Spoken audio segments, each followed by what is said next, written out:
A non-Indigenous child told me that discrimination is when the government doesn't think you're worth the money. What Indigenous children need Canadians to do is believe that they are worth the money.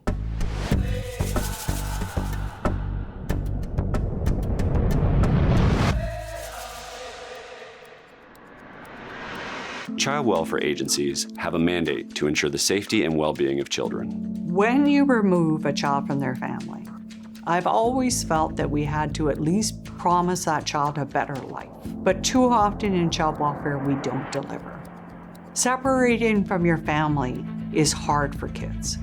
So kids in child welfare tend to have more trauma themselves, so they get involved in juvenile justice, they get involved in addictions at higher rates. Sadly, they have higher rates of suicide. Shouldn't it be the opposite? Shouldn't it be that if you have been in contact with the child welfare system, that you would have better outcomes than children who have not? This issue impacts Indigenous nations in a holistic way, and our inability to reproduce who we are through raising new generations of our Indigenous children is the definition of genocide. The federal government estimates that over half of the children in foster care are Indigenous. In fact, there are more Indigenous children in government care today than there were at the peak of the Indian residential school era. We are referred to child welfare at 3 times the rate of others in the province of Ontario. We are 6 times more likely to be the subject of a court application and 7 times more likely to be the subject of a removal. The number one reason why First Nations kids get removed from their families is something called neglect. But what we know about First Nations, Métis, and Inuit families is that they are dealing with factors that the government has imposed on them that they can't change on their own. There's a long arm of discrimination threaded through residential schools, through the Sixties Scoop, and up until contemporary days. The Sixties Scoop refers to a time in Canada when tens of thousands of Indigenous children were taken away or scooped from their families by child welfare services. They were fostered and adopted out, mostly to white middle-class families. Like residential schools, this policy has had deep and lasting effects. Canada never really properly resourced our communities in a way to deal with those traumas. And so you have this intergenerational issue of underfunded education systems, underfunded social systems, extreme poverty on reserves, overcrowded housing, continuing generations of Indigenous children who are growing up in hardship and social conditions that were literally produced by settler colonial violence.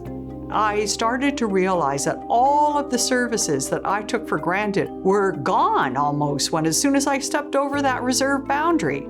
And the reason is that the federal government funded public services on reserve and the provinces did for all others, but the feds were seriously underfunding. And I realized then that we had a country with apartheid public services. Canada has fought First Nations every step of the way for 15 plus years with respect to the underfunding of child and family services. I was convinced that once we showed the government how much they were underfunding, how that was driving more separations from families than in residential schools, and provided evidence-based solutions, they would do the right thing. Back in 2007, the Assembly of First Nations and the Caring Society filed a human rights case against Canada. They were calling out the federal government for providing child welfare services on reserves that were flawed, unfair, and just plain discriminatory. And you know what? The federal government lost that case. Canada was found to be systemically, racially discriminating against kids, and they were ordered to stop. They didn't do it. So we've now had over 20 non-compliance and procedural motions. Canada is more interested in saving money than actually investing in the well-being of Indigenous children and future generations. Cindy Blackstock and the First Nations Child and Family Caring Society have introduced the Spirit Bear Plan, which is all about making sure that First Nations kids get the same chances and quality of life as all other Canadian kids. And a big part of the plan is to make sure that all levels of government will adopt and implement Jordan's Principle. Jordan's Principle is named after Jordan River Anderson. He was a little boy from Norway House Cree Nation who spent over 2.5 years in a hospital unnecessarily because the provincial and federal governments couldn't agree on who to pay for his at-home care because he was First Nations. Sadly, that argument went on for over 3 years before this little baby died in a hospital, never seeing a family home because of who he was. So Jordan's principle is about ensuring that First Nations kids get the public services they need when they need them. They always like to look at discrimination in a rearview mirror. Oh, our previous government hurt these kids. What I would be just so thrilled to see is a government say, we are discriminating, and this is what we're going to do to stop, and we need you to watch us to make sure that we do it.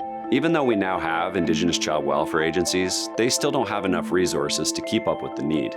In Ontario, for example, over 60% of the kids in the system are still cared for by provincial agencies, which means they're not with their communities or in their cultures. And we are creating child and family services that are holistic, that are grounded in our culture. But until those inequities and systemic racism are addressed, we will continue to have those conditions that require intervention.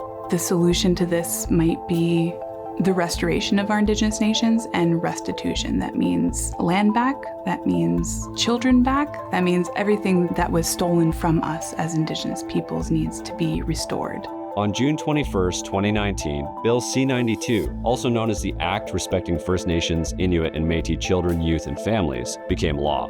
The Supreme Court of Canada upheld this legislation, rejecting an appeal by the province of Quebec. This affirms Indigenous nations have jurisdiction over child and family services and outlines national minimum standards of care.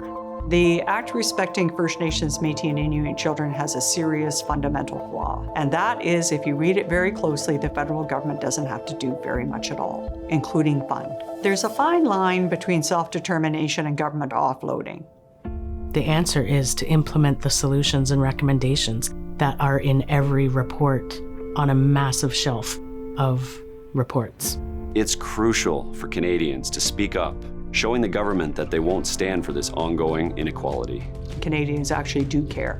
And they're often horrified when they actually learn the facts about Canada's unjust treatment of First Nations people in real time. When the headlines were dominated by the discovery of what could be hundreds of unmarked graves of kids who had died at residential schools, more calls to action were carried out in the following 6 weeks than had been in the previous 6 years. What the research shows is when 3% of a population make active efforts to make things better, massive change can happen.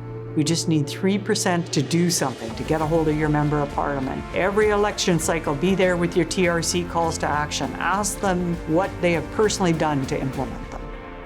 Change can happen. But when the headlines die, so do the children. So keep watching.